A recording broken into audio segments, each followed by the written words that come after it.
Hello, Yes But Why listeners. This is your host, Amy Jordan. Welcome to episode 215, a conversation with India-based improviser Balasree Viswanathan. But first, a bit about our sponsor. This episode of Yes But Why podcast is sponsored by Audible. You can get your free audiobook download and your 30-day free trial at audibletrial.com/yesbutwhy. Audible is available for your iPhone, Android, or Kindle. Download your free audiobook today at audibletrial.com/yesbutwhy. This week on Yes But Why, listen in as I chat with Balasree Viswanathan, co-artistic director of Improv Comedy Bangalore, as well as the leader of the only all-female improv troupe in India, the Adamant Eves. In our conversation, we talk about performing for our parents as kids. We discuss the new performance style required of Zoom improv. And Bala shares a few details about a new artistic collaboration she has in the works. This was a great conversation, and we both hope you really enjoy it. Without further ado, I now present to you Yes But Why, episode 215. Balasree Viswanathan is a great creative community leader. Enjoy!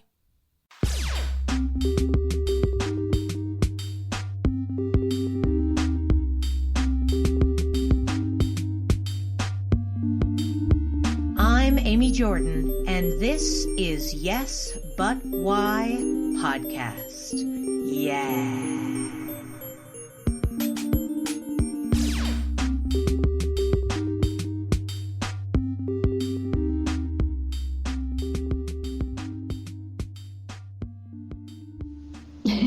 This is a funny story because I always tell people that when I started being interested in creative things probably when I was 4 or 5, and the first thing that I did was I would imitate all of the advertisements that were on television with the voiceover, the instruments, the jingle, the sounds, everything start to finish, and this sort of became like in between whatever we're watching, the entertainment for the rest of my family, because they'd go from watching whatever was on TV to watching me imitate everything on TV until the movie or the serial came back on. And I remember doing that. I would really do it. And I remember as I grew, I kept doing it. So as I kept doing it, I remember that I would try very hard, like when I was in the shower or when I was playing or something as a kid, that I would practice noises that I wasn't able to nail in my first attempt.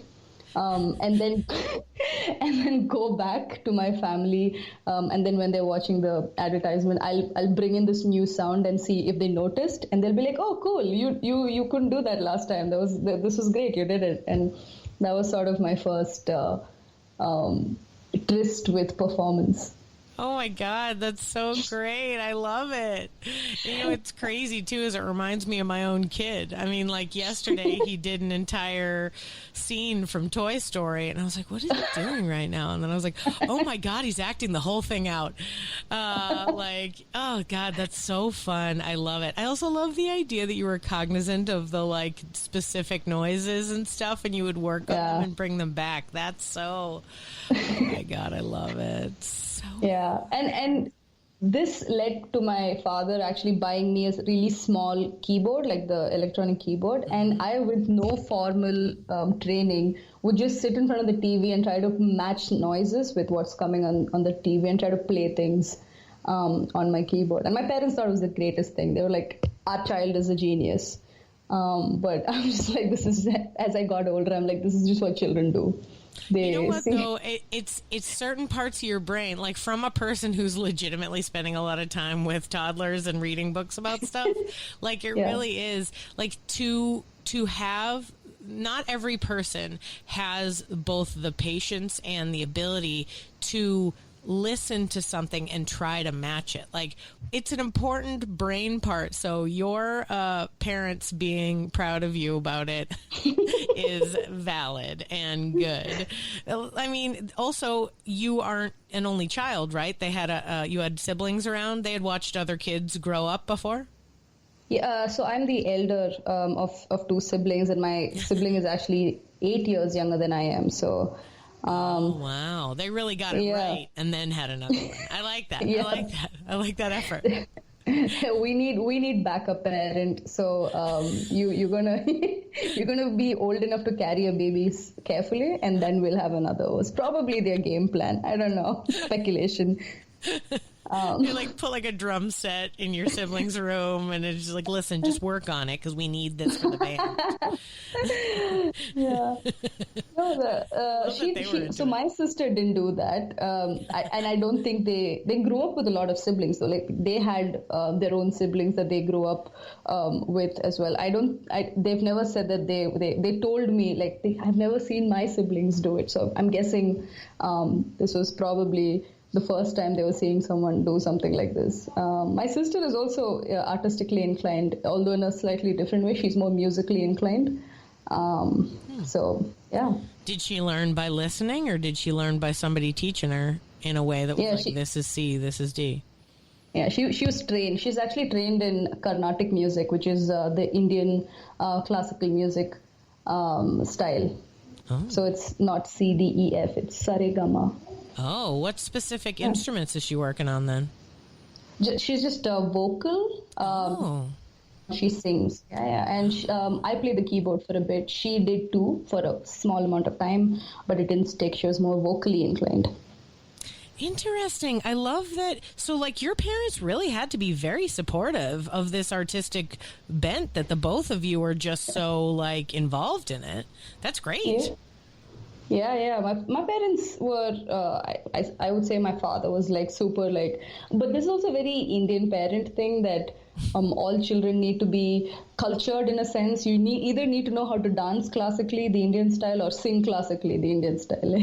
There is no other way that you can grow up in a respectable Indian household without doing any of these things. Oh, well, that's good. I mean, it's important for sure. I get it.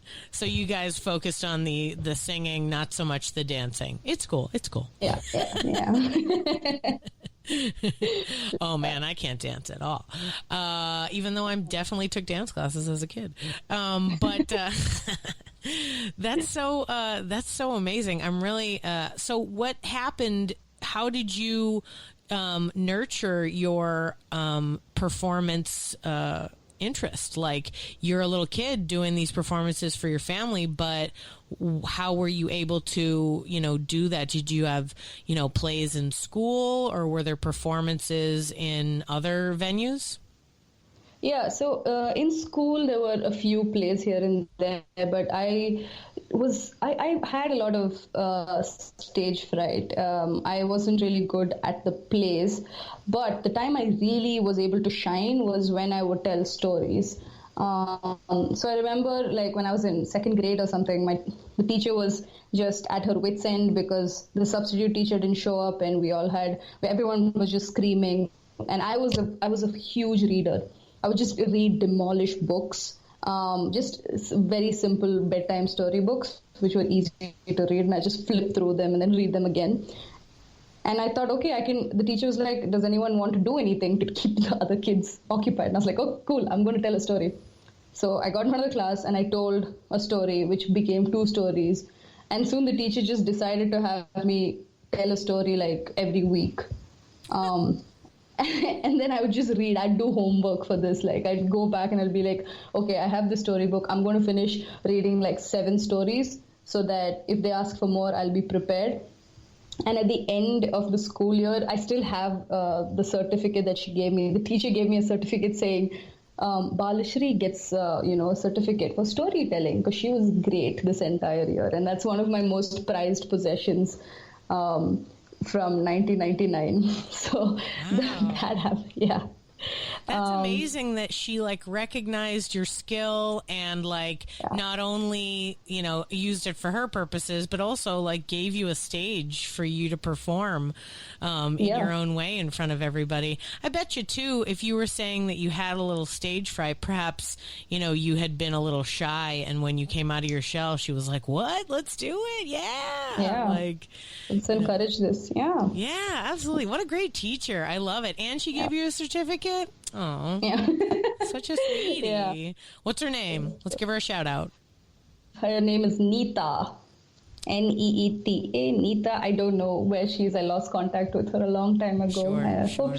Hope I know, this finds you. You know, it's funny. I was just thinking of my own, elementary school teachers. I had a drama teacher that just did an after-school program. My mom worked later, and so we went to this after-school thing, and she would just do plays with us. And I swear, if not for her, I would not be doing theater, because it was that's clearly what she wanted to do. And it was like, you know, she'd get a bunch of kids and be like, okay, guys, let's build a stage. And we were like, okay, you know, and it was like, without that experience at like 5 years old, I don't think, or 6 years old, I don't know that I would have been able to, you know, sort of get that it's like, yeah, we can do this. Sure. So after school, like at what point did you really get into storytelling on stage? Was that later after school, or when you were older, after clearly you had been recognized for your storytelling talents? Did they get you doing it all the time as you got older? How did it progress? So through school, the storytelling sort of morphed into debate club and all those other things where you stand in front of the class and talk. And I was super active in all of that throughout high school and everything. And then in undergrad, like towards the later part of high school, the academic pressure was just so immense that I didn't really do any of that. Even through undergrad, I didn't do any of that. But then when I went for grad school, I was actually in the US. In Raleigh, North Carolina, for about 3 years. I started doing a bunch of, creative things again, because that's the difference between American university and Indian university. American university gives you avenues to try all of these new things. Indian university, again, is super hyper-focused on academics. So I just went crazy in my grad school. I was taking 2 credits of social dancing and trying to learn the waltz, the cha-cha, the rumba, and all of that while I had a full grad school course load. I also learned, I reconnected, I started playing the piano again. That's also where I got into improv. I saw this group perform on campus, and I'm like, I could do that. I would be great at it. And I asked them if they were open to having me at practice, and they were super receptive. I joined them, and the rest is history. This was in 2016, and I haven't stopped doing improv ever since. Awesome. So you were in grad school in 2016. What were you studying? Like, what was the academic effort? Mechanical engineering. All right. Are you doing that right now? Not really. I'm in entrepreneurship, so I did a minor in entrepreneurship when I was there, so I sort of went that way. Yeah. You went back to entrepreneurship? What does entrepreneurship mean as a job? So I'm not an entrepreneur, but I work as an investment analyst. So I work with a fund, and they look at startups and see who's worth giving money to. And I help that process and manage help manage our portfolio once we invest. Oh, because you have the expertise on what entrepreneurs should be doing to have a good business. Oh, nice. Yeah. Nice. I like it. Way to take everything you learned and turn it into a sweet job for you. All right. Yeah. I like when people are able to reframe things that they learned, right? Like, because there's something so interesting about, you go to school, they teach you stuff, and sometimes you think, well, okay, I guess I have to do it the way that they say. But no, they've just given you information. You can then use it in whatever way that you like.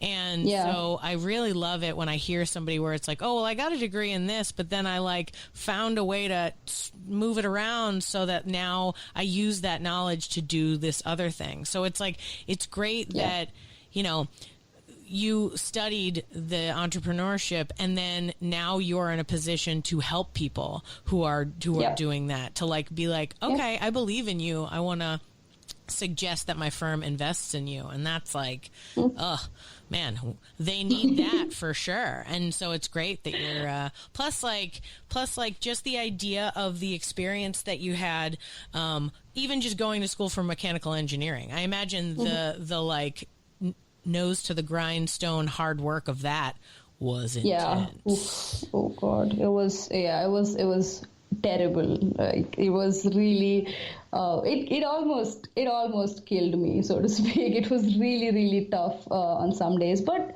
I think there's always something to learn from all of those experiences. So I'm happy it happened because I'm me now. Right. I know that it sounds like it's not like that many years in the past enough to have deeply reflected upon it. But I feel like at some point it'll be like, oh, I'm glad I got a degree in that because now I have this knowledge that I needed. Yeah. And who knows when you'll need the knowledge? You know, sometimes it doesn't come up for years. And then all of a sudden you're like, what? I happen to know exactly how to do that. Exactly. Still waiting for that moment though, because sometimes in my current job, I'm just like, I don't know what the hell I'm doing because I haven't followed the traditional path. In fact, after grad school, I first took up a writing job, writing about startups and just about the startup ecosystem and industry around the world and India. And that was a super creative job that I really liked. And then, I saw this field and I thought, that's a jump I can make. And I made it. Yeah, right. Absolutely. No, it seems like a nice spot to be in. And to a certain extent, you know, knowing how money works towards businesses could really be helpful for like artistic grants, or at least knowing what that is. And, you know, even if you personally don't have to do it, but you're involved with these improv groups and they need it, you could be helping them, that kind of stuff. Your knowledge is important. I don't know anything about money, and yet I run a lot of money. I organize a lot of my own money, and it's not going right. But so that is true about that is true that using the sort of financial know-how for improv, running an improv group. I am artistic director of a group called the Adamant Eves, which is an all-women's improv team, India's first and only. So a lot of what I know about negotiating and just how to arrive at a number and what sort of money to charge and invoicing and all of that just comes from this. And I'm able to run a lot of things for not just the Adamant Eves, but for Improv Comedy Bangalore as well, because of me coming from a sort of financial viewpoint. Man, I imagine that your friends appreciate you more than you could even imagine. Like the idea of having a pal who can be like, hey, we're running this business and it's kind of okay. Could you look at it? And they can look at it and you can look at it and be like, oh, you need to switch this, and this will help you. And they're like, oh my God, thank God. Like you're like the angel they were looking for, you know, like, oh man. Plus, okay, so tell me, we're jumping, but like, so you're the artistic director of the Adamant Eves. Tell me what inspired you to start your own thing. What got you to the point of where you're like, you know what, I'm running this theater, I'm doing it. How'd you decide? So Adamant Eves came out of Improv Comedy Bangalore, which is the bigger group. And I think about 3 years ago, a bunch of us who were in ICB, Improv Comedy Bangalore, we were like, we have equal number of men and women. And our theater had like 12 people at the time. So we're like, okay, we've been getting a bunch of gendered suggestions when we're on stage. Why don't we pull a prank on the audience and just do a little experiment and see if we took the men off the stage, how would they react? So it was just really born out of curiosity. We just wanted to see what would happen.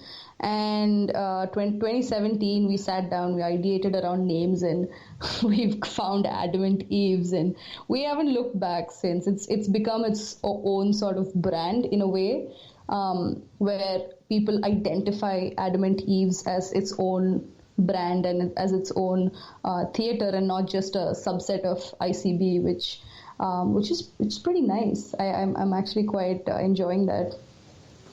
Are you doing any particular styles or leaning towards certain types of suggestions to sort of lean into the inclusiveness or the femininity? So the femininity and the feminism aspect of a lot of our sets do not come from the suggestions. It just comes from us. So we get a suggestion and we start improvising. We either do like a montage of scenes, or we've been playing with a bunch of long form improv formats like the cutting room and the Armando. And then just as we keep improvising, because of the makeup of the group itself, the kind of stories that come from those scenes are inherently inclusive. Yeah, they're very representative of the Southeast Asian experience, the women experience of Southeast Asia. That's really great that you guys were able to connect. How many people are in your community, the female part of the community? Right now we have about 5 people in the Adamant Eves, but in the improv community as a whole, the number of women is abysmally small. Yeah, a lot of the teams are dominated by men, and they'll have like maybe 1 or 2 women on their teams, which is sad, and it's something that I would really want to change in the coming month. Like it can't get faster. It needs to. I mean, it can't get slower. It needs to get faster. There need to be more women on improv groups. Yeah, absolutely. I mean, I'll be honest, I feel like it took a while in the communities that I'm aware of. Yeah. But you know, I think a strong woman leader like yourself is certainly something that draws people out. You know, that gets people to move. A lot of people don't think to help themselves. Like they'll just be like, well, I guess this is the way that it is. And there's only a handful of people like that exist in the world at all that are sort of brazen enough to say, no, we're going to do this because we should. And because nobody's going to tell us we can't. I mean, I can't tell you the number of times, you know, people are like, but there are rules. And you're like, cool, awesome. Yeah. I'm like, great. What does that even mean? Like, all right. Or like, it works better this way. And I was all like, yeah, sure. I'm sure recipes, until they tried something new, they were like, yeah, this bread is fine. And then they're like, but what if we did this? And you're like, wait a minute, it's amazing. Like, you can't just be like, hey man, though that the idea of let's just do what's been done before is so intense. And that can really hold people back, for sure. But I feel like you're making strides in your own community for sure. And certainly connecting to a larger international community. Like I said, it's not like I, found you by, researching the Improv Comedy Bangalore community. It was like you appeared in my timeline. You know what I mean? Like, so you're out there, you're putting yourself out there. I'm a random stranger that just happened to see you. And that's amazing. Like we're kabillions of miles apart, and yet we're able to connect, and just the idea of that is really great. Yeah. So I think inherently the improv community also is super supportive. So they just want to, be great supporting actors for everybody, even in real life. So they're just constantly putting other people out there and talking about everyone's work. So really have to be grateful to all of the people I've met who are just so sort of generous with their recommendations of me. So just wanted to give them a shout out. Thank you. Oh, absolutely. Absolutely. The beauty of being connected from friends to friends is kind of like the beauty of improv, right? Yeah. It has the same, sort of magic to it, and total surprise sometimes. Yep. So that's always really great. When I'm putting together this podcast, it's always fascinating to me, the sort of rabbit holes of people that I know that I try to sometimes I just have so many people to interview. There's people all over. People like, interview my friend, do this, da da da. And I just have tons and tons of people to call all the time. Yeah. And then occasionally I'm like, oh man, I'm running out of my backlog. I need to meet new people. And I just look on the internet for 3 seconds and there's like, tons of amazing performers out there. So, I mean, there's a lot going on, especially right now. I wonder if you could speak to that. Tell me how you guys have been adjusting to doing your online shows. I have seen some, and they look great, and they're real fun. How did you guys get into doing the Zoom shows? And, how have you adjusted your style to do it? So when the whole, lockdown happened in India, understandably, a lot of the performers on the group were pretty hit, not just financially, but emotionally as well, because it was unprecedented. Nobody knew what to do. A lot of people had lost work. So everyone was sort of just in this hole. And even though I have a job and I was working from home, I just found myself with a lot of free time and just not knowing what to do creatively because all the avenues I know had sort of shut down. Started watching a lot of work that international improvisers were putting out, and Zoom was something I'd always used for work and stuff. Watched a couple of Zoom shows and talks, and I watched a couple of improv sets, I forgot by whom, and some storytelling stuff as well. And I just thought this is something that, we should look into. So we decided to get a Zoom account. And instead of trying to replicate and do improv that we used to do physically in a physical theater and replicate and put online, I looked at Zoom as a completely different medium, almost a completely different art form in itself. And that sort of helped speed up the process of doing shows online, because once you have a clean slate, you don't have all of these hang-ups of, but in improv IRL, we used to do this and we can't do this. That's a bummer. So we were able to skip over a lot of that really quickly and just work with what we have. Because right now, online improv is just a completely different art form than IRL improv. And that's my opinion. Totally. I've definitely heard that from a bunch of different people. I just wondered how you guys had adjusted. And I love the idea that you didn't even try to make it the same as before. You're like, nah, new animal, totally different game. Let's figure it out. And then you created something else. Also, by the way, I love the phrase improv IRL. That's like the most zeitgeist thing I've heard in so long. It's like, oh God, the world is so wild, but that word is it's just so, hashtag improv IRL. I love it.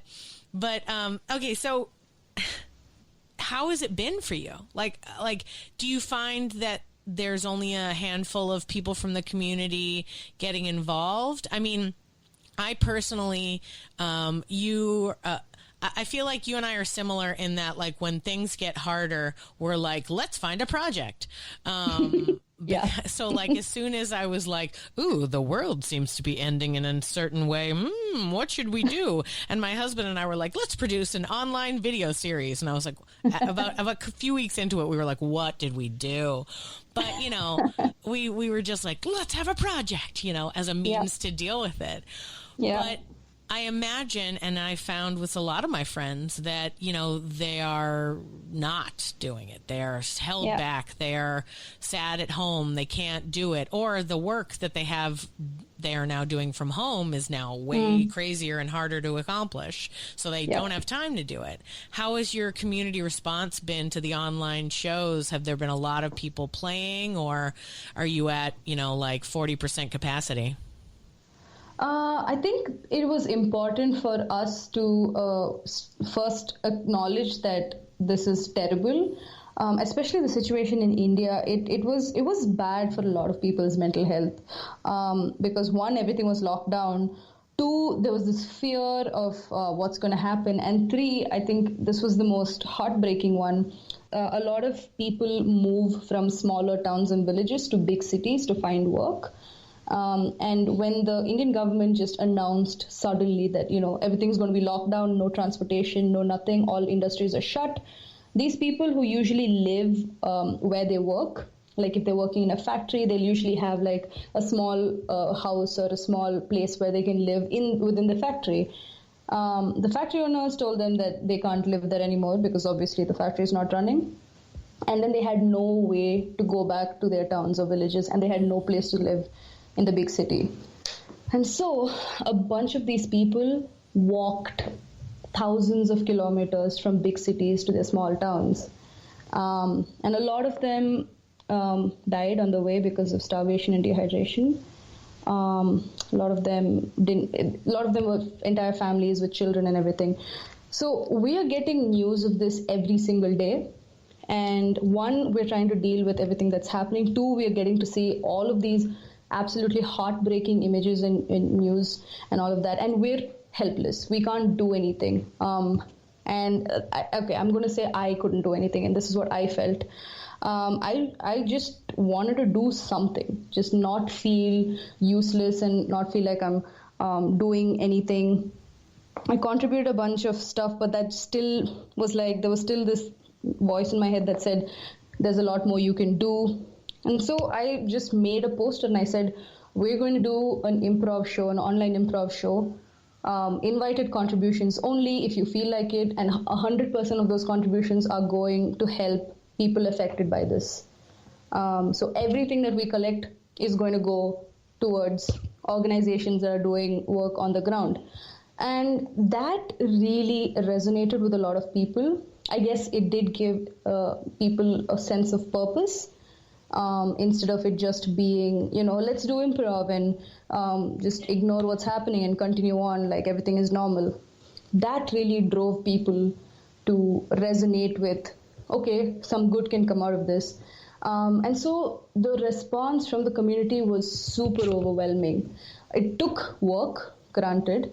It did take a lot of gentle pushing. But people did show up.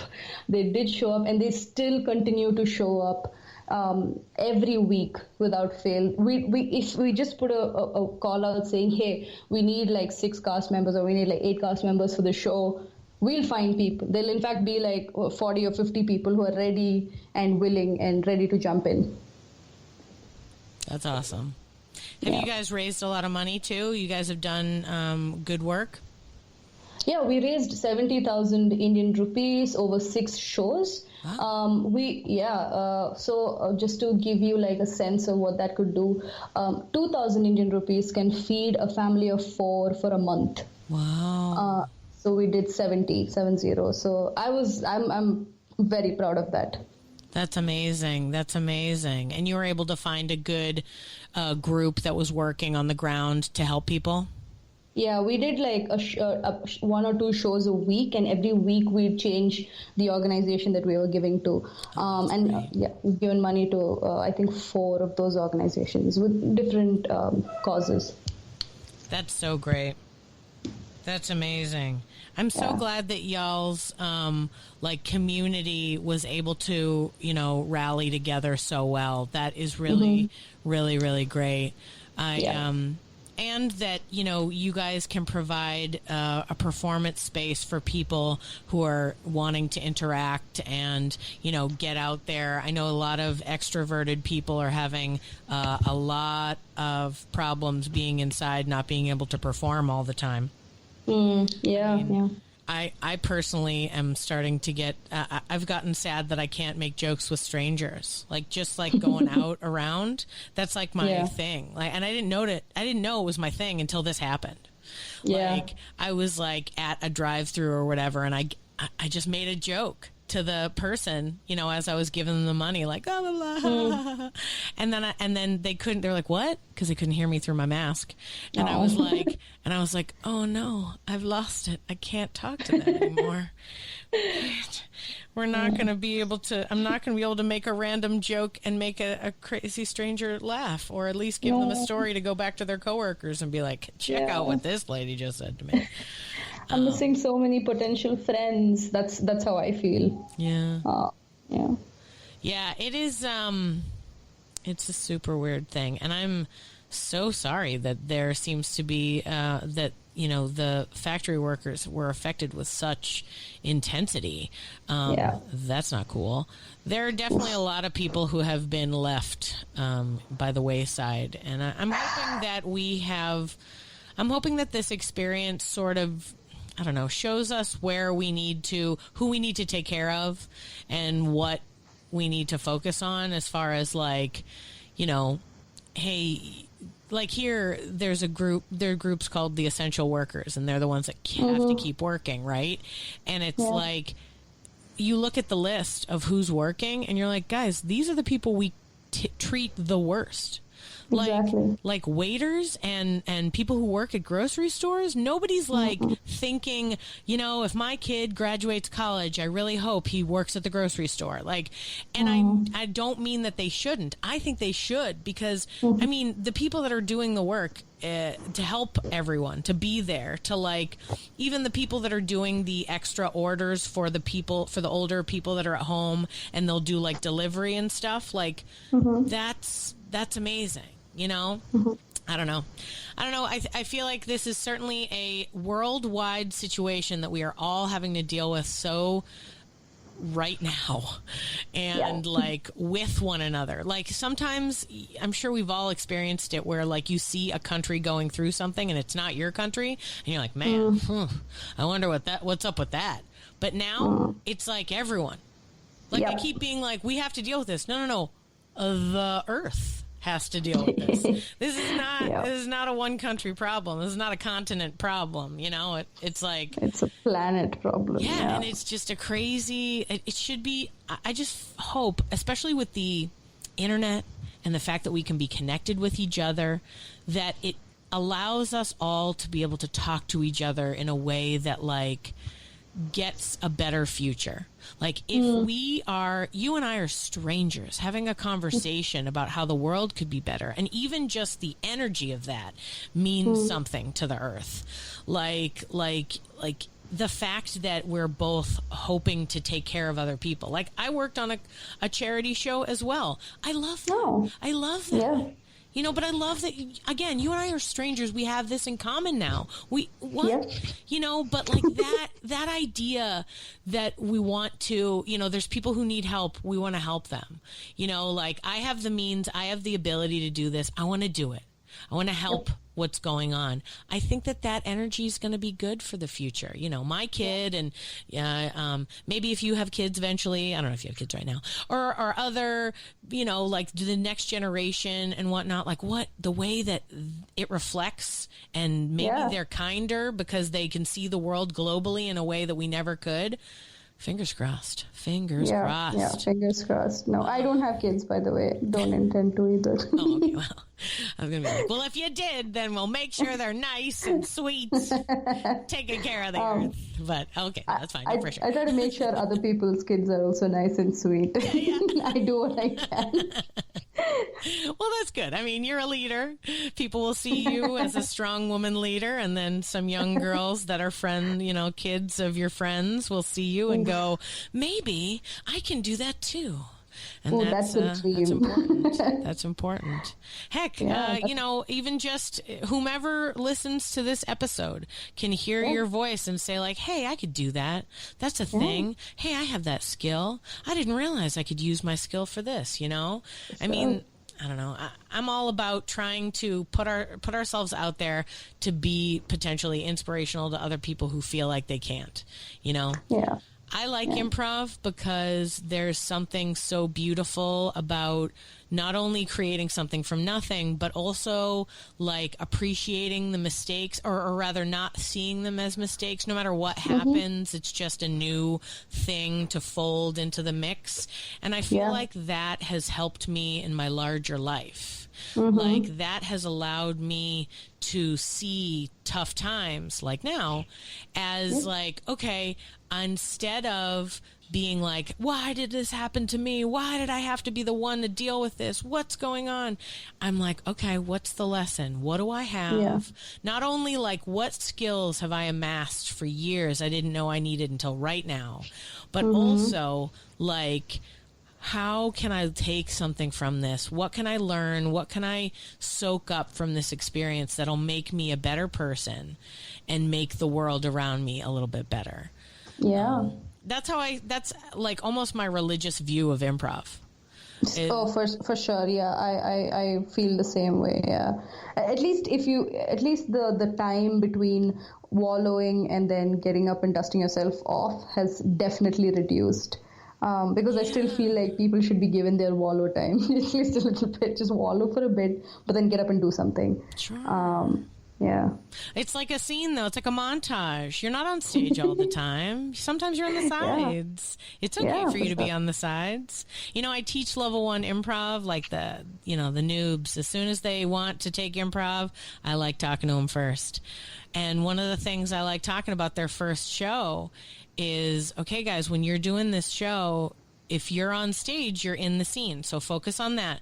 But if you're not, you're still part of the show. You're standing there. They're looking at you. I said, I don't care if you hate the scene that's going on. You think it's terrible. I need a smile on your face. I need you to look like, oh, this is amazing and exciting. I said, your acting bit on the side is as important as the acting bit in the middle. The whole time on the sides, you're like, this is amazing. I'm super into it. Everything's fabulous. But that energy is the same as when you're in life. Sometimes you're at the forefront and you're doing stuff and you're working hard. And in that case, focus on that. Get it done. But sometimes you're like, I can't be in the forefront. I can't be doing that. And that's fine. You do that. You just make sure to support your friends who are. And give yourself take the breather. Cool. You don't have to be in every scene. I'm going to take a couple scenes, who knows? Maybe I need longer. Maybe I just did a big, huge, wild scene and I need to catch my breath before I try to do it again. It was like, I ran around the stage 17 times. I'm not athletic. I need to breathe, right? So who knows? You're right. Give yourself a break. Give yourself the chance to... The other thing, too, is to renew. I feel like, for me...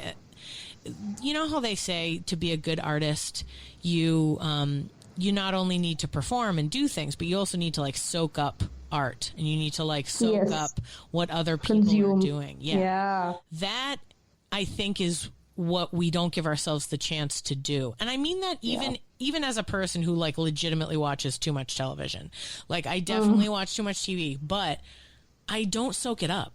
Sometimes it's just there, and when I sit and I actually focus on a show that someone wrote, that people in front of me are acting, that they're emoting and I'm like, oh man, I'm really getting into this, I can really take something from that.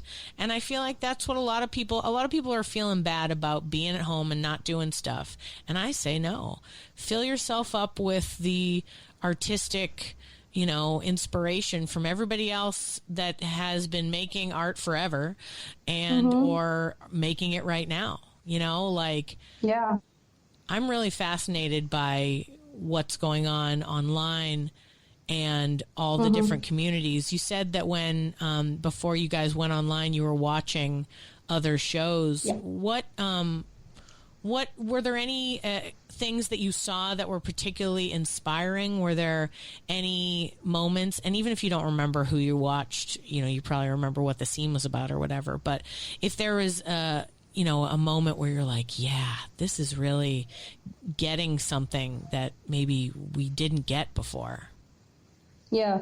So I know Bats in San Francisco were doing a lot of shows, and they were one of the earliest teams that I watched. I remember waking up at 7 a.m. to watch their shows because they'd be the whole time difference between San Francisco and India. So I watched a bunch of that. And then with time, I also started watching other sort of spontaneous theater. There's another spontaneous theater form called playback theater, where people share their real life stories and then the performers play it back. They do it through metaphors and imagery and all of that cool stuff. I started watching a lot of playback theater as well online. And just in general, being in the improv community, my Facebook timeline was just flooded with people posting resources, people putting their own shows online. Once I started watching that, I started realizing Zoom is actually quite versatile. It can do a bunch of things. You still can chat with the audience and have them interact with you through the chat and all of that. Virtual backgrounds were a big thing. That was also fun to watch. Yeah. And just watching those shows I was able to glean what formats work well. Of course, physicality is not a thing that you can do. You can't do like physically intense scenes or things like that. You're just confined to a box. But even within that box, just watching people do so many different things was just really eye-opening. Yeah. Sometimes the limitations really do help us to see further. That's really for great. sure. Yeah. And even in the beginning, I remember thinking like, oh my God, I can't hear from the audience. And so I don't know how the scene is going because that's sort of my yardstick. But the flip side to that is now when I make a choice, I have to be 1,000% confident in it because I'm not getting any sort of feedback whatsoever. And that's made me a much more confident improviser than me. I don't know, maybe if I had continued performing on the stage and getting that sort of instant validation, I would have probably stayed at the same level of improvising for a lot longer. But now it's just within a month, I have to be like, okay, I can't hear anything. I can't see anybody's faces. I'm just going to have to say this and own it harder than I have ever before. Yeah, man, commit to the bit. Absolutely. Yep. I like that. I also like the idea that, it is scary to commit to the bit. You do want that validation of the audience. But sometimes I think it's almost better. The larger and more committed you can be to a character, whether or not anyone reacts, still the best. Yeah. Still the best no matter what. Yeah. Totally get that. Like, I do consider myself a confident improviser, but I don't like accepting it, but it feels good, that external validation. You walk off stage and you're like, this is what I needed. Now I'm not getting any of that. Now I need to get internal validation from, you were really committed to that character. Good job, you. So... You should pre-record before your show, like a video of yourself being very supportive, and then at the end of your show, you can press it. And it's like, oh my God, that was amazing! Such good points. The characters you did, and then you just play, and you're like, you're right, self. Yeah. Funnily enough, I have done that where if I'm feeling like particularly happy or I've had a realization, just whip out my phone and I'm like, hey, future Bala, listen, I'm going to drop some wisdom, just take it. And I have like a bunch of these videos of me at different places in the world just telling me things. So I think internal validation is the way to go now. I totally want you to edit all those videos together and make them for all of us. I know that's clearly my... but like just this idea of it being like, you are great at this or you're awesome. Like I would watch that all day, just like various moments in your life where you're like, things are going great, or like, you know what you can learn? Don't talk to strangers or whatever. Videos to future Bala. I like that. Oh man. That's like a movie. Like it really is, where like, there's the movie where the guy forgets everything and then like, this is you, but like you have your phone and you're like, oh my God, I don't know anything about my life, but I have all these videos. Oh, Memento. Oh yeah. Pretty much. Yeah. It's like your version of Memento. All of a sudden it's like, who am I? Turns out this lady. She's real supportive. Wait, that's me. Oh, I'm such a great person. Yeah, I totally would do that movie. I'm amazing. What? Thank you. It's the new Netflix documentary, I'm telling you. It's like, did you guys know I was amazing? The documentary. Like... my God, I want this to happen so badly. So one final question I wanted to ask you, or like sort of final-ish, because I could talk to you forever. But even though it's like probably the middle of the night, I'm so sorry. You've got a lot of cool projects going on. You've been working on both, pivoting your improv to do online stuff and your artistic director. Is there what is there that you are excited about right now in your life, like as far as creatively? Like, do you have a new project that you're working on? Are you like constantly inspired by the work you're doing with the Adamant Eves? Like, what's the thing that's making you the most excited right now? Okay, so it's always been different art forms are siloed into their own little. I don't want to say echo chambers, but that's what it is. Improvisers are consuming improv, and proscenium and scripted theater are just consuming that. And now everything is online, and more often than not, you just end up stumbling on different things.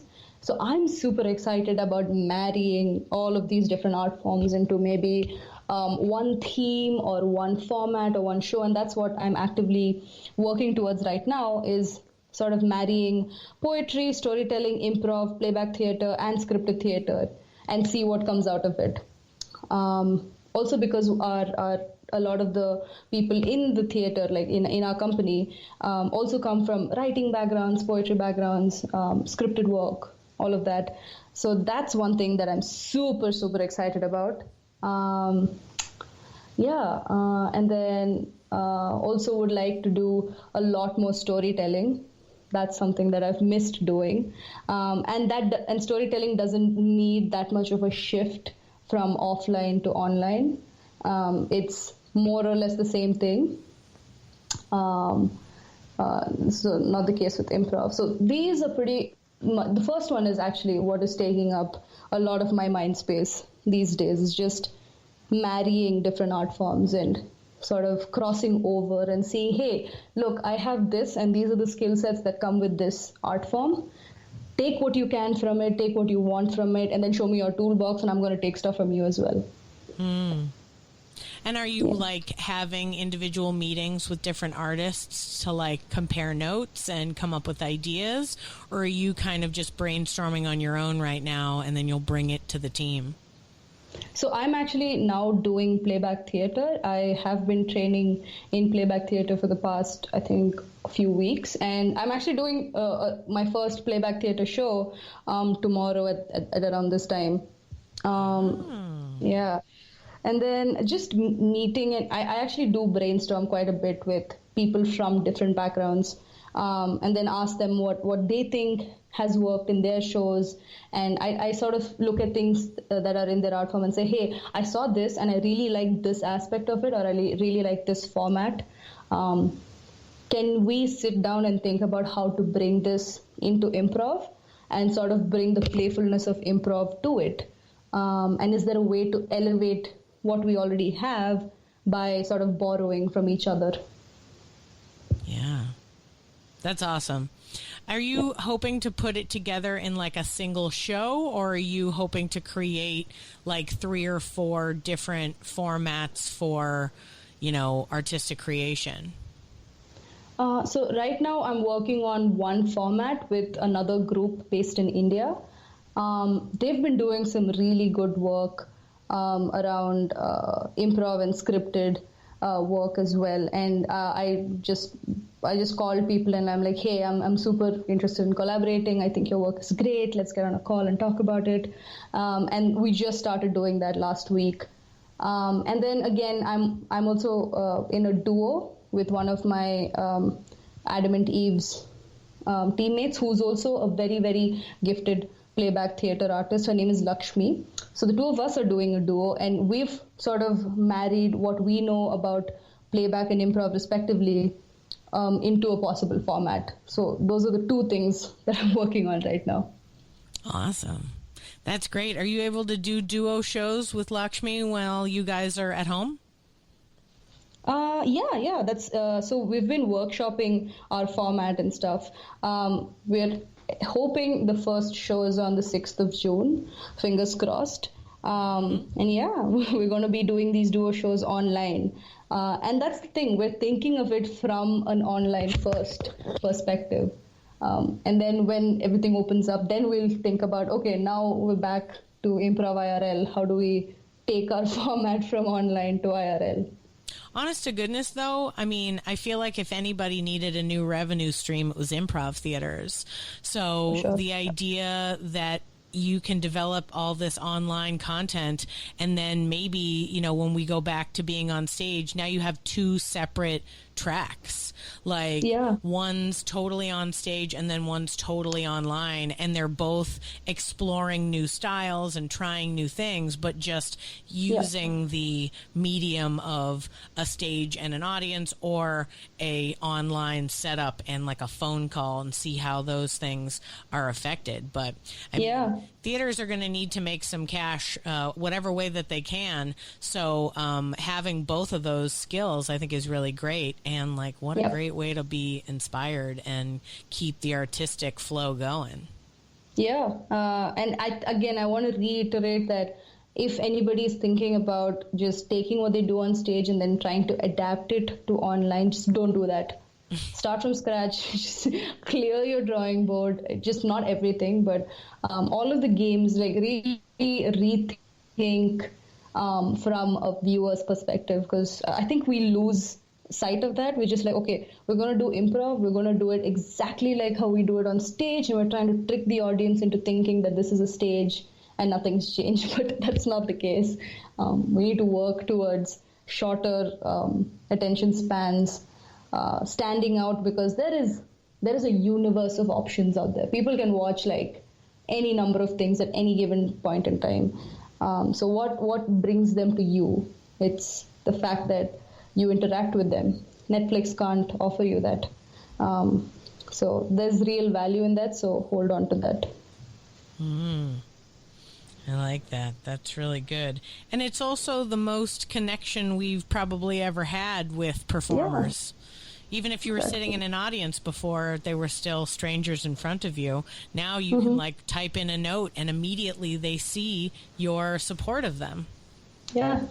Yeah, and it's acknowledged too. And we do get to acknowledge a lot of what the audience is saying, a lot more of what they're saying than we do in a live theater, because usually it's just first person who raises their hand or gives a suggestion. Now it's like this literal avalanche of suggestions in the chat box, and you get to read and see all of them. So yeah, this format does have a lot of advantages. What advice do you have for people who are interested in doing what you're doing where you're at? How do they get involved? What do they do to get started?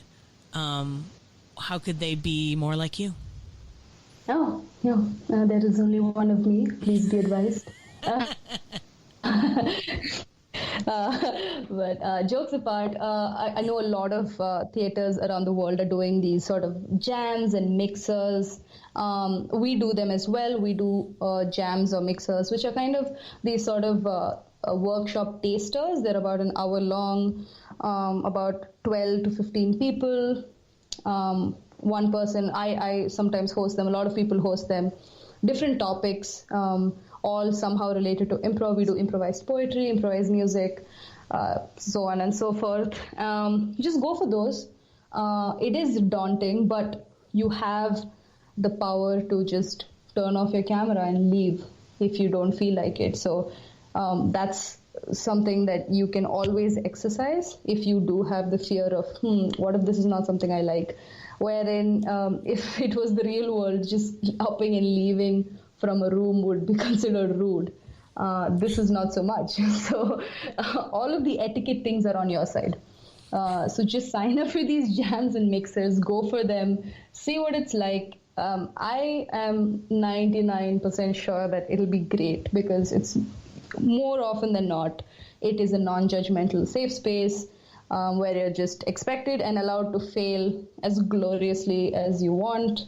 So yeah, just find those. If people want some recommendations, I have a few all over the world, because I'm in touch with a lot of people who are doing improv all over the world. So yeah. Yeah, send me those links. I'd love to. Yes, for sure. I'd love to be sure to add those links to our posts so that people who are into it can find opportunities to connect. That's so awesome. Yeah. Awesome. Yeah. Well, thank you, Bala, so much for being on the podcast and chatting with me. I really appreciate having this discussion with you. Yeah. Thank you, Amy, for having me. It was super fun, and I didn't even realize time flew by because you're such a wonderful person to talk to. Oh, so nice.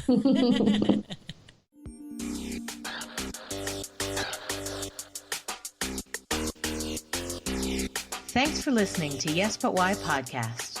Check out all our episodes on yesbutwhypodcast.com or check out all the content on our network, HC Universal, at hcuniversalnetwork.com.